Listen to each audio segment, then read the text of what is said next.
Plymouth Township Planning Commission meeting will come to order at 7:01. Secretary, please call roll.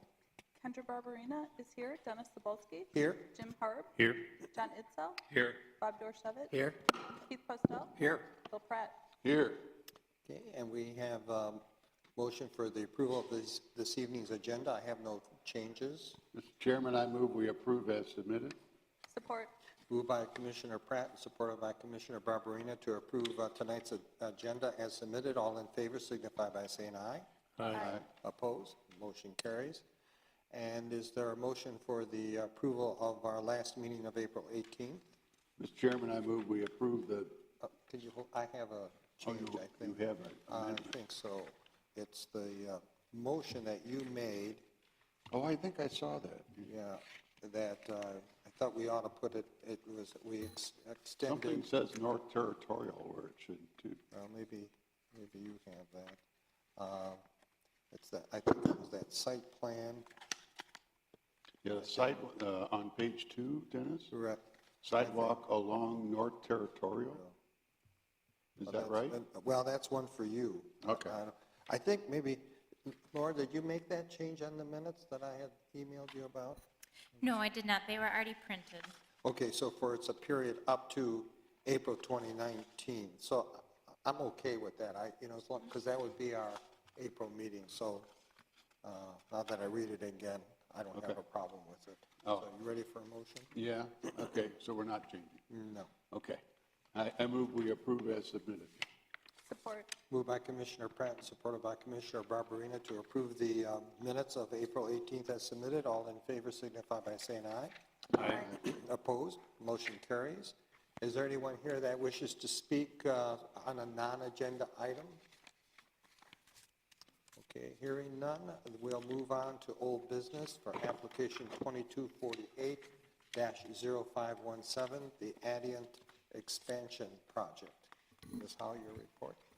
Thank you, and good evening, Commissioners.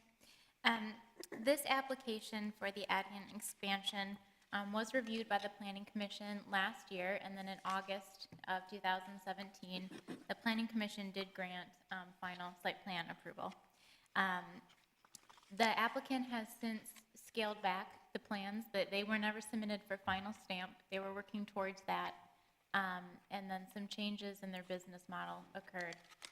And I'm sure the applicant, they're present tonight, would be happy to discuss that further with you. They did offer a very detailed narrative on the first plan of their first sheet of their site plan, which should have been helpful in providing that background. But basically, the parking garage has been eliminated from the plan. There are some modifications to improve the parking lot in terms of efficiencies and flows, and orienting the guest versus employee parking. They reduced that front office and entry footprint, and also the rear footprint, and some of those recreation amenities that they were proposing, but they still are offering some of that on their site. So it's really just a scaled back approach. In terms of dimensional compliance, they meet the zoning ordinance requirements. The signage will be sought under separate cover. They are going to be keeping their existing access off of Halyard, and they still plan to provide that second access off of Ridge. That's going to be for more of the back house of the operations, the loading and unloading, the trash and recycling functions, and that will keep it more separate from the employee and guest parking access. They're proposing an internal sidewalk network again. We just have a couple minor considerations that we feel could definitely be administrative after final site plan approval. They're proposing an abundance of landscaping. Again, they've really done a nice job. A couple recommendations, again, just once the infill is provided along Ridge Road to make sure that it's screened from the residential across the street, and recommending some smaller shade trees along the sidewalk path. It's intended for employees to walk, during lunch or other hours, and just want to make sure they're comfortable and out of the sun. And then in terms of the architecture, it complies with our standards, and will be a nice modern addition. And then the lighting, there's just 2 minor comments that can be addressed administratively. So we're in full support of this site plan. It would be final site plan revised approval that the Planning Commission has under consideration for tonight, recommending that it would be contingent on those couple minor outstanding items, and then also contingent on the cost estimate for all site improvements to be supplied to the township, and that would run along with the building permit process. As you'll recall, we do provide for that now in our fee schedule, so as part of all final site plans, we should be attaching that condition to it. If you have any questions, I'm happy to answer them. Okay, so just to be clear, all these minor outstanding issues can be done administratively? Correct. Okay. They're very minor in nature. Yeah. The applicant's done a great job addressing, most of our concerns from the previous site plan in August. Okay, thank you. And Mr. Retchman, your engineer report? Thank you, Commissioners. Dave Richmond, Spalding D. Decker Engineers. We have reviewed the site plan that was dated May 1st, 2018, and received by our office on May 7th, 2018, for compliance with the Plymouth Township engineering standards. I'll just go right to our recommendations. Final engineering approval is a condition of final site plan approval. And due to the number and nature of the comments, we don't recommend final engineering approval at this time. All these comments are easily addressed. We can go through and easily address their comments that they have. Their engineer came over and met with one of our engineers at the office today, and we don't see any issues with addressing these comments. So we don't see any issues with granting final site plan approval contingent upon getting final engineering approval and securing all permits. Okay, thank you. And the applicants received a report from the fire department. So the applicant is here. Okay, you want to step up, and maybe you could start off with maybe what's changed in your business model, or how it, a little bit. I'll have to defer that to Mr. David Cocker Oh. from Adient. Oh, okay. Do you just have a few words to? Sure. Okay.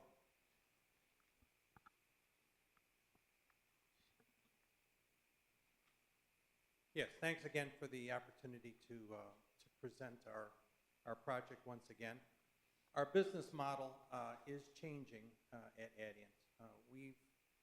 Since we've gone public, which was back in August of a year ago, that would be 2016, we've experienced some substantial headwinds in our metals organization. And the original plan was basically to integrate the metals group with all of the other aspects of our design process. So to give you in a quick nutshell, there's the frame of the seat, which we call metals. There's the foam, which basically creates the cushion. There's mechanisms that cause the seat to go back and forth. And then there's the skin that covers the seat. It's the structures group that has experienced a substantial amount of headwinds. This is due to a number of things. Our customers, mostly North American based, no longer treat these as a unified system. So for instance, if they give us an award for a project, we may just be supplying the frame, or we may just be supplying the foam or the cover, and somebody else will be integrating all of it. So they're treating it like a commodity. So that has a significant change. The other thing that's happened is that with the transplants that have come over, the Nissans, Toyotas, Mazdas, or I should say Hondas, they treat it all as one single system. So we still have to have some level of integration, but it's not to the extent that we want to bring all the groups together on the campus that we were considering before. As you as you know, we own 2 buildings on Halyard Road. So the idea now is to keep the metals group into the COE building, which is down the road from the main complex, and to create that as the R&D center for metals and treat it as a separate business unit of Adient. And so by not consolidating that into the CTU building, we're now having to reduce the size and the scope of that building. So unfortunately, that was a significant change in plans, but I think we're still trying to keep with the original spirit of the design and trying to keep a significant number of employee amenities on site, although reduced in scale. Will you have fewer employees now than what you originally thought you would have, or? No, absolutely not. Oh, okay. No, in fact, we have an application with a report that we're making out to the MEDC, where we've actually increased heads by 72 since we've last met. So we've increased. So you have no issues with the outstanding items that were in the planner's report? I'm sorry. You have no issues with the outstanding items that were listed in the? No, we have no Okay. issues. Questions from the commission? Yeah, I have one for Laura. Could you define for me what the pedestrian experience means?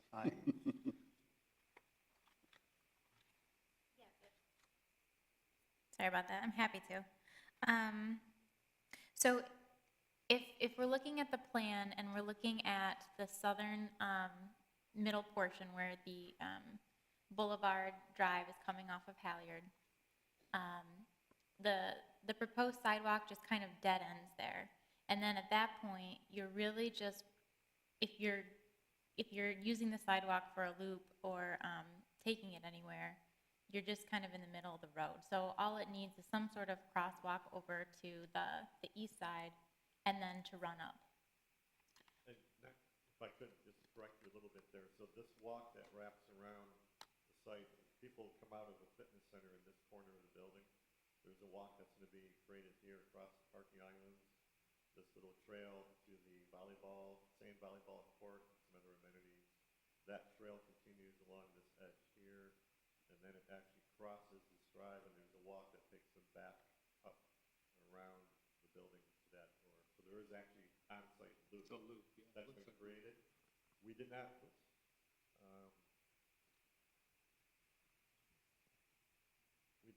connect it to this southeastern parking lot because there's a substantial hill right here that is really tough to navigate and get up, and we couldn't get it to be accessible either. And there's really no need for the staff to come over to this section of the property. There is an outdoor patio that's directly connected to the inside kitchenette, or not kitchenette, but cafe dining facility. That's kind of an isolated in and out experience. You're not really going around the site from that engagement.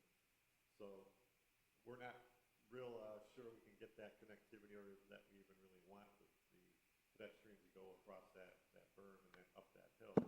But we do have this as a continuous loop that goes around to and from the fitness center. Okay, as long as they can cross the boulevard safely, or, because then what happens if you do have that traffic is it just turns into a cow path and. Yeah, after your comment, we considered that we're implementing some striping, there's even a speed table there to make sure no one's going too fast. Okay. And then by opening up Ridge, that access for trucks, it takes a significant amount of what I consider danger of the truck traffic going through the pedestrian and parking areas. So all of that will now be isolated to the back, which I think creates an optimal experience for everybody safely. So with the addition that you suggested, is that really a safety issue or not? The Pedestrian experience. Oh, well, that someone who is using that sidewalk wouldn't just have to walk in the middle of the drive aisle. It sounds like they're addressing. Well, I understand that when you make a suggestion, even if it's not a big deal. They're going to try to accommodate you.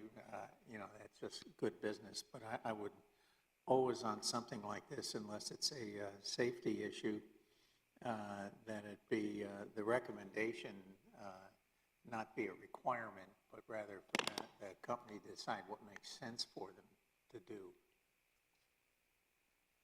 Okay.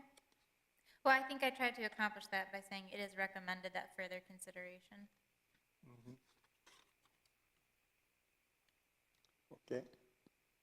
Yeah, Commissioner Pratt. Just on your comment of the delivery area, I assume you're going to have some kind of signage that tells them that they're supposed to make their deliveries and all that kind of good stuff through the Ridge Road entrance? That's correct. It's our intent to address that in signage that would be at the road to direct truck traffic to the Ridge Road access. Okay. Has the footprint of the building reduced? And where are you at right now in construction on the project? The footprint is going to be larger than it is today, because we do have a small addition in the back and a small addition in the front. It's not as big as it was before, but it is larger by about 29,000 square feet larger, essentially.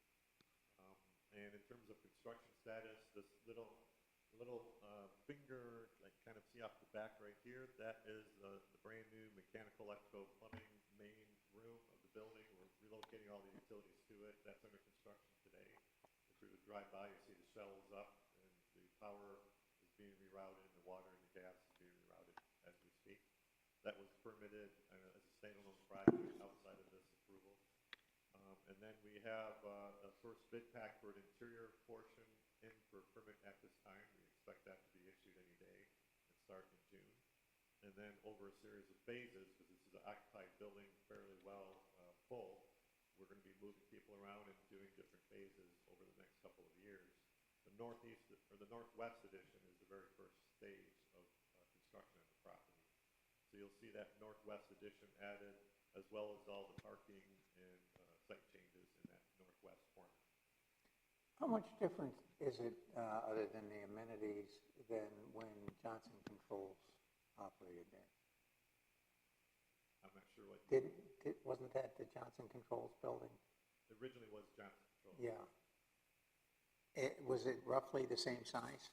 Yeah, it was constructed in roughly 1989 or something like that. There was a wing that was added, I think it was in 1993. Okay. And parking added, and nothing's been changed since then. This will be the first change since 1993. Okay. When do you see being done with the construction moved in fully? Pardon me? Well, I say, when do you see being done with the whole project? If everything goes as planned, about 2019, 2020. The interior pieces are the last ones to be undertaken. Anything else down there? That's it. Now, this is just for Laura. I'm struggling with this cost estimate thing here. I'm not sure I've ever seen that before. What are we looking for exactly? So similar to how all applicants have been providing a cost estimate to the building department for. Just a list of what they think it's going to cost them to do this project? Yes, that what so you're- every applicant already provides a cost estimate of the paving, and those type of infrastructure site improvements. Dave Richmond could probably elaborate more on that. What we're looking for is a cost of the landscaping improvements, of the lighting improvements, those extra improvements. The township is requiring now that all final site plans come with a cost estimate, and that's attached to the building permit process. Does it say something in the zoning ordinance about that? We do have that provision in the zoning ordinance. Okay. I just don't remember. So they provide the cost estimate, but is it a requirement?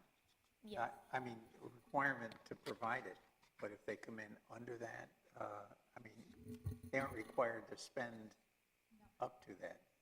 Okay. Their cost estimate has no bearing on the actual Okay. development of the project. The cost estimate is used, from our standpoint, to generate engineering escrow fees, inspection fees, and then what Laura's looking for then is also the landscape, so that we can generate the landscaping bond to make sure that everything's getting constructed. The issue Oh, that, so this is related to the bond that we want everybody to have, is that right? further certificate of occupancy. Okay. We've been running into issue in the past of other developments not being carried out, and there's really nothing for the township to fall back on to ensure that, that landscaping or that buffering is put in place. So it has no bearing on assessing at all, right? It's just No. basically No. for the bond Yeah. procedure. And this is a practice that other communities follow, like the city of Novi, for instance, so it's very typical. I think it's a practice we used to follow years ago. Right? You are correct, and we're getting back to that practice. It had kind of gotten lost. And so with the using BS&A's PZ&E module, it's affording that opportunity to get back to doing more what should be done as far as getting these bonds to ensure that the construction is being done properly. No, I don't have any objection to it. I just wanted clarification as to what was going on. Any other questions at this end? Is there a reason why it's only tentative at this point, other than the engineering items being covered? I mean, this is tentative site plan approval is, This is No. final. This is Oh, the this is final. This is, Yeah, it is final, isn't it, Laura? Yes, it is final. Okay. oh, okay. Because on the report, it says tentative, but I went by the agenda. Yeah, I'm sorry. Carol Martin must have used the Okay. wrong one. Right. Okay, are we ready for a motion, unless there are other comments or concerns? Okay. go ahead, you want to go? Oh, okay. Motion to approve application 2248-0517 for final site plan approval with the understanding there are some minor outstanding items to take care of, as mentioned in the planner's report. The engineering final approval will not, will be dependent upon clearing up a long list of very minor items administratively. When, in terms of the, go back on the extra walkway, they will take a look at that and do what they feel is appropriate for the benefit of their employees. Is there support? Keith?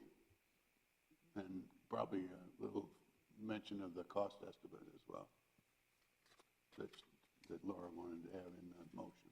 Well, that, and the other outstanding items that they will provide the cost estimate as required by the township. Second. Moved by Commissioner Postel and supported by Commissioner Pratt to grant final site plan approval subject to set conditions for application 2248-0517. All in favor signify by saying aye. Aye. Opposed? Motion carries. Well, congratulations. Good luck to you. Thank you very much for your understanding. Sure, thank you. See no other commission business, and Ms. Howe, you have some communication and other information to share with us? Sure. Just an update on some of the other planning projects. Monroe Bank and Trust is moving along, and they are working to finalize the engineering at this point. Where's that at again, Laura? This is the empty, it's currently just pavement next to the Grand Traverse Pie Company, right out here. It's under a consent judgment, and there's always been planned for some sort of financial institution with drive-throughs. And the consent agreement mandates that it follows an administrative process. So that's why the Planning Commission hasn't seen it. So that's on the west side of the development? Yeah, just By across where from Elks. Yeah. And I haven't received an updated electronic copy of that, but once I have that, I'll fan that out to the commission so you can see.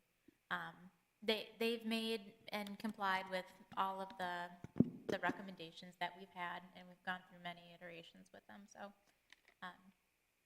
they're going to be a good tenant. Dave Richmond and I did meet this week with Ned and company regarding the Beck Road Hotel. They are going to continue to work on that. They haven't submitted for final site plan at this stage. Ned also showed us some preliminary changes that it looks like will be required from Wayne County for the commercial plaza, including a one-way directional traffic. So I don't have a copy of those plans. He didn't leave that with me. I asked him to provide them so I can take a closer look. But both Dave and I's, gut reaction just for that moment is that it needs to come back to the planning commission again. Has he found a brand for the hotel yet? He has, it's Wyndham. Wyndham? Yeah. That is his flag.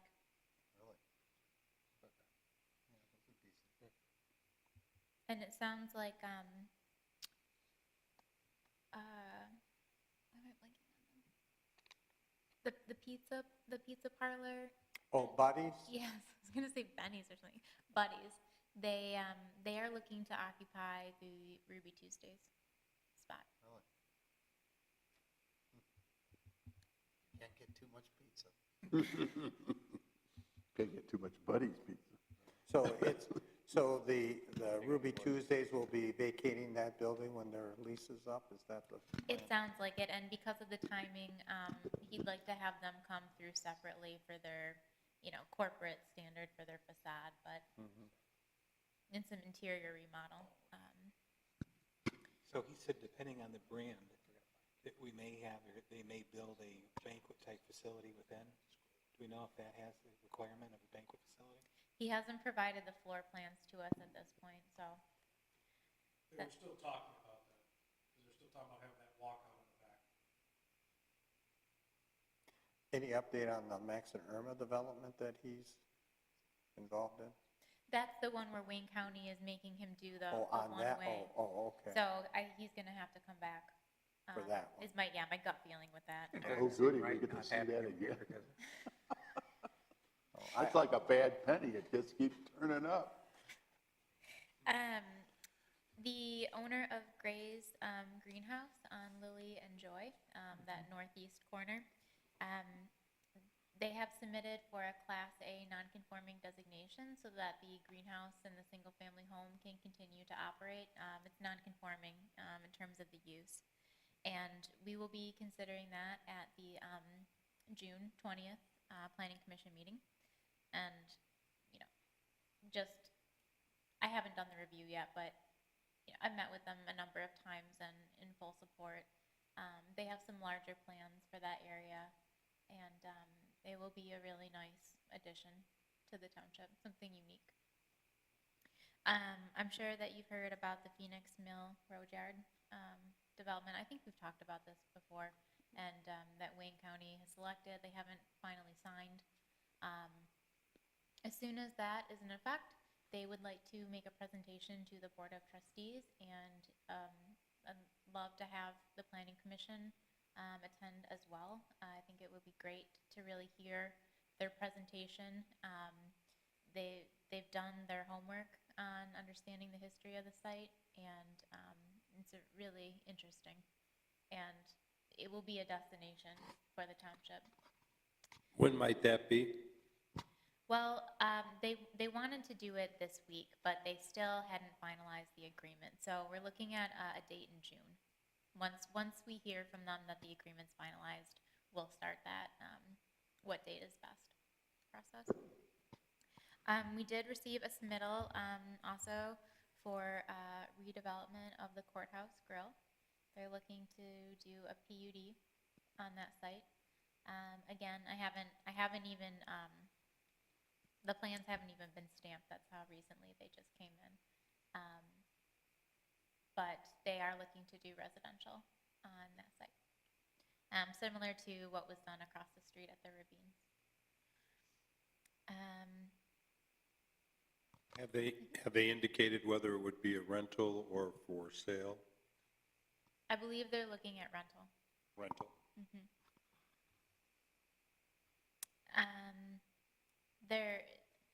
if you'll recall, I sent out correspondence about a couple parcels that are on the very east edge of the township on Plymouth Road, south, by the, I think it's a steakhouse? Labisteca. Pardon me? It's next to Labisteca. Yes, yes. I haven't been there.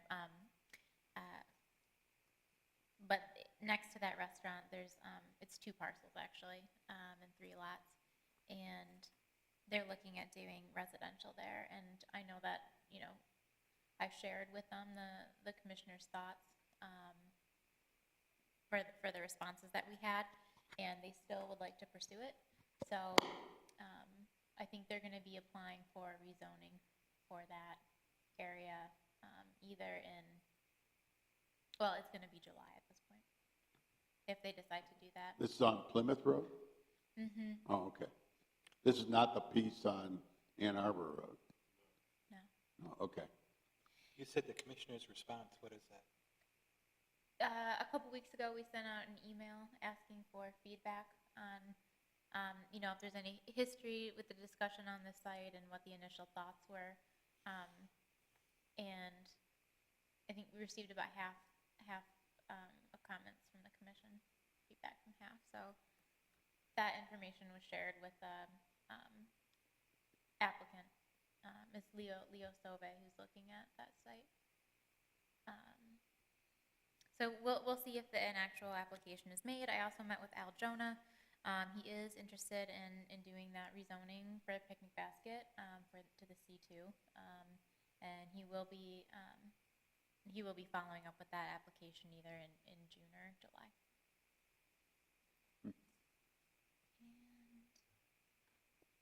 And I think that might be it for real sure things right now.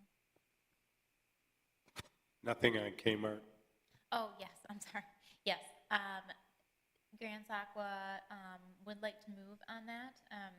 They have just provided some preliminary plans, so no formal application to the township for that redevelopment, and they came to the DDA meeting on Monday. DDA and the Brownfield Redevelopment Authority, they plan to seek brownfield funds for that site. It looks like they would like to reduce the square footage of the Kmart building. They'd be removing that auto center that's on the east side, and then the lawn area that's closer to Haggerty, that lawn center, that would be removed. And then they've expanded the square footage of their 2 outbuildings and kind of changed the parking a little bit. So that's kind of where they are at the moment. We don't have anything formal from them, though, but they would like to move on it. They're taking that information to ICSC next week, and they will be looking for tenants.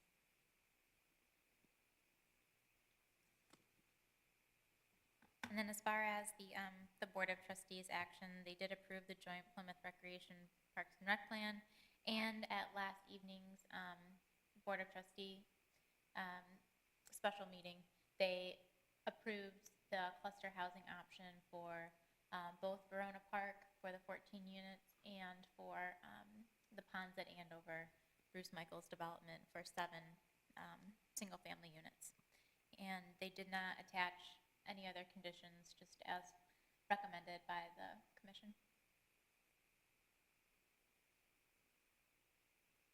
Do you have any questions?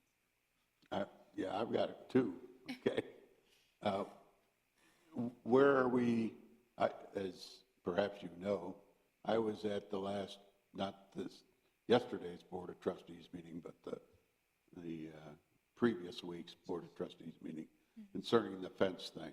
Have you talked to the supervisor about that issue? I have, and after that meeting, Supervisor Heisey did direct me to start a comparison study on the adjoining municipalities, and also looking at some best practices for fencing. We'll also be looking at where the fence variances have been geographically requested, And, Yeah, because we got 3 more coming up in June. yes, Yeah, that's fine, and as long as we're moving forward with that, that's all I was attempting to do, was to at least get something moving so that we could at least review it and see what we need to do, if anything. One other ZBA item, I got a call from Mark Lewis concerning, there's an application before the ZBA for Fox Hills Chrysler about signs. yes. Okay, so, and is it, before I stick my foot in my mouth, is it correct that he says your interpretation of the zoning ordinance is that these two items belong at the ZBA and not here? Yeah. Okay, and then they are also have to come to us. Well, that depends. So they're seeking the reason that they're going to the Board of Zoning Appeals is because they have, and they're proposing to keep a third sign, which is out of the realm of what the Planning Commission can approve. That's above and beyond the latitude of the Planning Commission, because it is a third sign. They're also requesting a variance for the overall amount of square footage on that east building elevation. So that's something, again, that the Planning Commission, you have control over signs in the ARC district, but when it goes above that maximum, then it becomes an actual variance that they're seeking from the language of the zoning ordinance. So that's why Fox Hills is going for the third sign and the square footage. Then, at that point in time, it was undetermined, because they had not provided accurate measurements on their application, whether or not the sign letters were 16 inches in height or greater. If they're 16 inches in height or greater, that is a distinction that the Planning Commission makes. So that's when they will come before the Planning Commission. But for that third sign and for having the square footage, it's a moot point if they don't receive a variance to have that sign before they come to the Planning Commission to say we can have 16-inch letters.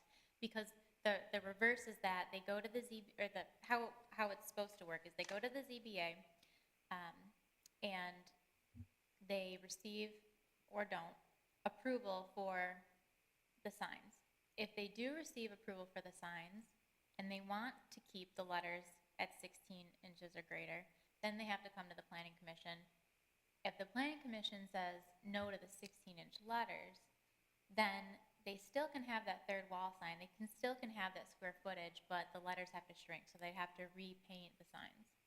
If the ZBA says, no, we don't want you to have this third sign, then there was no point in having the Planning Commission say 16 inches because they can't even, there's no 16 inches to change. I know it's kind of a funny situation. It's kind of like the cart before the horse, but Well, it sounded to me, and this was my interpretation of what Mark said, that you felt that the Planning Commission didn't really have control of this because the ZBA does. well, in terms of the third wall sign and the square footage, because Is that wall sign existing? yes, everything out there is existing today. So they did it without permission of anybody? They did it. They did it without permission from anybody. Yes. Okay. So I'm just trying to, it sounded to me from my conversation with Mark was that the zoning ordinance was in conflict. But that's not what you're saying. What you're saying is there's really just two pieces to this situation, and one has to fall, and then the other one falls. Yes, because Depending upon what happens on the front end, the back end may or may not happen. correct. Okay. All right. I'm satisfied with that now. If I could add to the fence ordinance discussion, if there's any, initial comments that the commissioners would like to provide this evening, I know we, talked about it briefly at the last meeting, but if there's any feedback, I will be starting that study and then to report those findings to you. I'm wondering if the commission would want to entertain a study session. I know it's summer, but our June meeting is going to be Jam-packed. very full, and these won't be, tonight was very quick, but dealing with some of these, the courthouse grill and potentially Al Jonah's rezoning, we Work might want session would be good. a study session. The only thing that I want to, you asked for comments, and I think you've heard enough from me on this fence thing. But I am looking not only at what the fence height is, but I'm also looking at how can we refine the materials that make the fences so that we may ensure that we don't get, or we get a good look for the township. So not only is it a height issue, I think it's also a material issue that we want to try to regulate within reason. As my friend Keith says, we don't want to overburden our people, but within reason. So that's my thrust as to what we're trying to accomplish. Okay, understood? You don't want to wind up with an 8-foot chain link fence. Huh? You don't want to wind up with a 6 or an 8-foot chain link fence. We don't want 6-foot or, Right. I don't want Right. 6-foot or 8-foot chain Exactly. link fences. I'm sure everybody else feels that way too. In that same vein, also that to look at the adjacent neighbors and that they could be looking at 6-foot, 4-foot fences, like how that would look to the neighbors to have different fences in their backyard, ones that they can put up themselves. You mean 2 adjacent fences? Right, because some Back to backyards back. could have 4 different fences. No fence themselves, but 4 other fences. Go down Sheldon Road. 3 of them could be 4 foot, Can't. 1 could be 6 foot. Oh, yeah. Morton Taylor. Yeah, that's why I'm saying. Different you're right. materials. Yeah, And 4 different different material. materials. yeah. You know what else? Yeah, that's why I say it's an all-encompassing kind of approach that I'm looking for, that comes out with the best outcome for the folks in the township. And again, that may not be easy to do, but nobody said it was going to be easy. Along with that, there's a wood fence quite often a front and a back. And as long as you get that front, it looks great, but sometimes that adjacent property owner is looking at the back with supports and it's really ugly. Something to consider. They only paint one side of it. Or maintain one side. Yeah. They don't paint the roadside, that's for sure. They don't have to see it.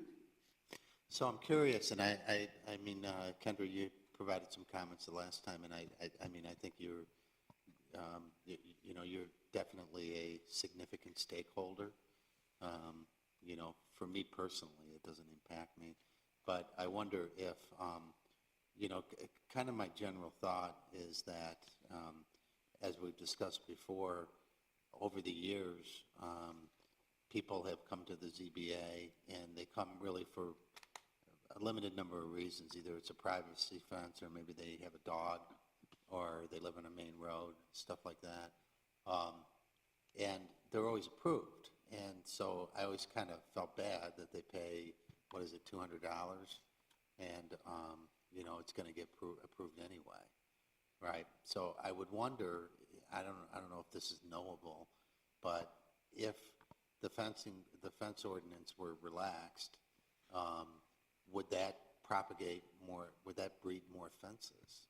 I don't know. I don't know that it would, because so many, I'd be interested in what percentage of the population of the homes are in HOAs or otherwise restricted from fences like Bill's neighborhood. So it impacts us relatively, I don't know if it's small, medium, or large. But the question is, what there are people that go out there and put up fences without getting the proper permitting. I mean, that's an open secret. But would that, do you think that people would build more fences if it were easier to do so? I think they'd build more 6-foot fences. Do you? That's what I mean. Yeah. Why do you And think it would that? take away, because they can. It doesn't go to the ZBA if somebody wants to put up a 4-foot fence, right? Only a 6-foot fence. So if it's by right, I think more people would do it. But Do you? looking at, I guess, okay, I think everyone here has a homeowners association and agreement that you can't put up fences. We But just we can have fences in our subdivision. You can, right. But just imagine your neighborhood if everyone had a different 6-foot fence. Oh, I totally appreciate that. But what I'm saying is if somebody is motivated right now to put up a 6-foot fence and they're doing so because either, any one of those reasons that I described, would it make any difference if they were permitted to do so without going to the ZBA, knowing that if they go to the ZBA, it's probably going to get approved anyway, and they save $200?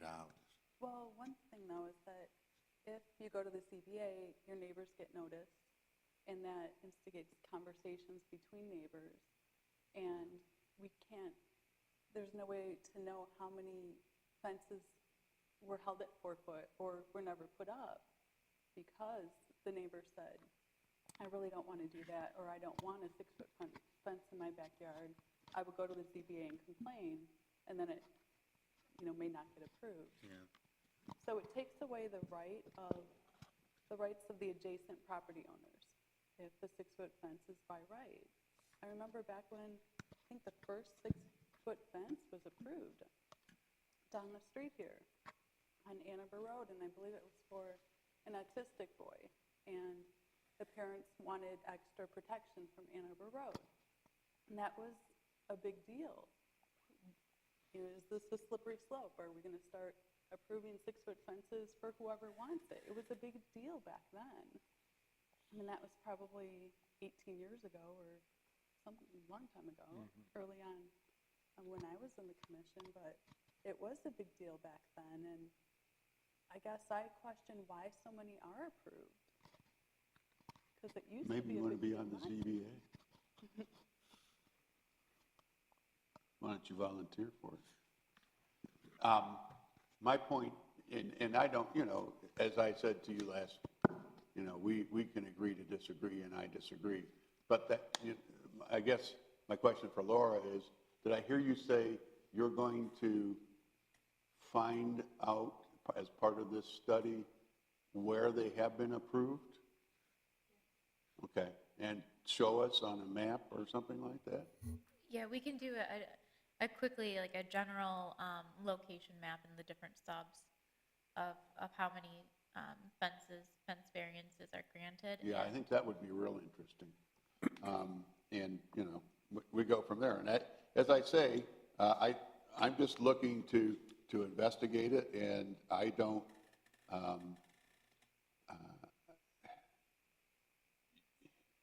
you're saying you're taking away property rights from the neighbors. Well, that's a really esoteric argument, because you're really taking away a possible right from the person who wants to put one up as well. So, again, we'll talk more about this when we get our study done and so forth. I'd like to approach the clerk's office. One other thing about that, Bob, and when I was when I was listening to trustee comments, the trustees focused in on the $200. I'm as focused in on the cost of this to administrate for the township, because it is, every time someone brings one of these to us for $200, 5 people times $100 plus payroll taxes, plus, you know, the administration of it, plus all of those things just tells me that it's costing the township a lot of money. So what That you're is saying for is we should certain. cut your pay. No, well, I don't care if you cut my pay. Joking. I know. Yeah, if, when that's the only agenda item, how often does that happen, where the fence is the only agenda item? Happened last week, or last month, yeah. I think even more than the actual meeting itself is the fact that it takes up the building department's time. Well, that's what that's what I was at, the administration, when I said administration of it, it's, In terms of kind of getting more encompassing on a fence ordinance, it might include provisions that you have to do certain things automatically administratively, like have your adjacent neighbors. look, and I would say that's without exactly having to right. come to a I think we formal could fashion, that's my point, Keith, exactly. We could fashion it in such a way that what Kendra is looking for, or the neighbor's comments, could be required of a 6-foot fence application, because they got to come to the building department anyway. And so all the building department has to say to me is, have you talked to your neighbors about this? And can you prove to us that they're okay with it? That may not be a killer, but at least the person who is trying to get it done knows that that's a requirement of what their permit approval is. Additional requirements if Yeah, you want to go above exactly, 4 feet. exactly. And that, you know, I think that protection could be afforded to those folks. As I think it was Jim said, or maybe it was somebody else, you know, if people are going to put up fences without ever coming to the township about it, that's a whole different issue. That's a real problem. And so that's not what this thing is all about. Bill, there's an ordinance, let's say you wanted to put a tennis court up. You have to have a letter to your adjacent homeowners. Right. Approval by your adjacent homeowners to put up tennis court. Right. Now, I don't think you should have to have your approval to put up a fence, but as long as it adheres to whatever the fence ordinance is, then I think that you're okay. Yeah, and so. And it adheres to That was- what that- the fence ordinance is in with the HOA, because our HOA, people would get a fence approved here just by going to the building department, and then we would have to say, you can't have that fence. They know that there's a building, we have a building committee. Right. So, you know, you can't have a fence to And the front that's- of the house. You yeah. can have a fence to the back of the house. That's it. Well, you can't have a fence in the front of the house at the township either. Well, I mean- but people pulled the permit and then they put the fence to the front of the house. Yeah, so. Well, if they do, then somebody should complain and they'll tear it down. We had that very issue over on, let me see, I'm trying to remember the street. The lady wanted to come up the side of her house and she's on a corner lot, and we wouldn't let her. She had to adhere to the back, at the back of the house. And so, you know, that's a whole different issue. All I think I am saying is that I believe that we are intelligent enough to be able to craft a reasonable ordinance that takes care of those problems. What you were saying about a tennis court also exists right now in terms of swimming pool mechanicals. Mark Lewis has to get that, or mandates that adjacent property owner gets a letter to the township saying, I'm okay with them putting mechanicals on that side. Right, yeah. Thank you for your feedback. As far as a study session then, I'll need to present some dates to the clerk's office. If everyone has their calendars here, does June 27th look like?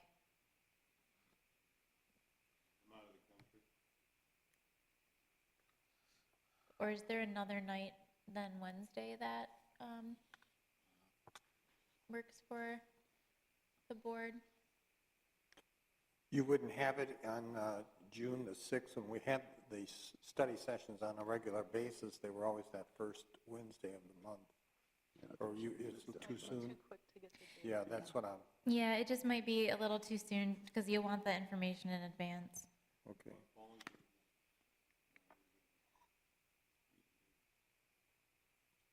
Send it to July 4th.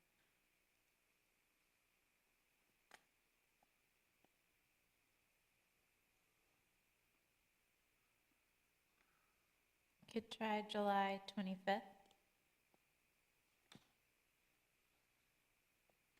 works? I'm good with that. July 25th? Yeah, I'll be here. Okay. Let me see if that date is available. And I will send out an email. Thank you.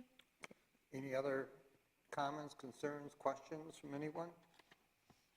Okay, and you two ladies aren't here for, you don't have anything to say to us, just observation?